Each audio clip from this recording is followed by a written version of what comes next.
Hi, welcome virtually to the Neill-Cochran House Museum. We've been privileged this spring to be a part of a major collaboration called If These Walls Could Talk. And right now we're in the Wall of Words room, the final room that you visit in our exhibition. Here you'll see that our visitors have shared their thoughts about the exhibition as well as about anything else that occurs to them while they're here. And all of these different snippets are taken from historic children's books.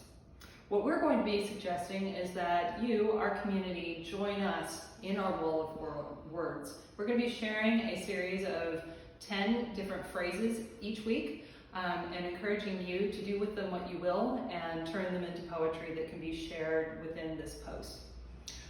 As inspiration, we will also be sharing an object from this exhibition that was created specifically for the show each week.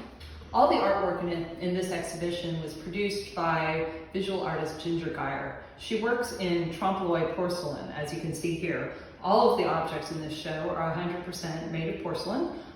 Sometimes that is more obvious than not. Frequently, there is a play with the viewer in trying to determine what is real and what is not. This installation is based on an experience that Martin Luther King Jr. had in early January 1955.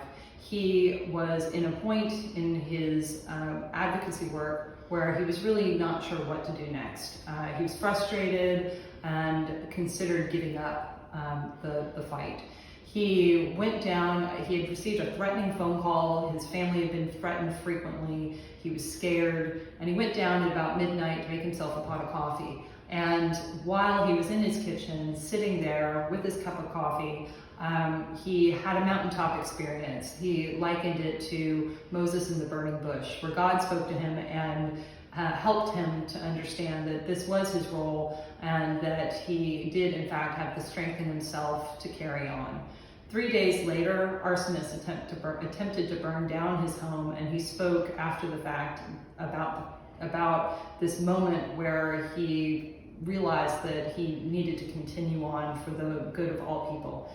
And so what Ginger has done here is she has replicated Martin Luther King Jr.'s coffee set, and she has placed images upon it by contemporary 20th century artists of color who have depicted individuals who were who Martin Luther King said were influential on him. Gandhi, Jesus, Moses, of course, and Harriet Tubman.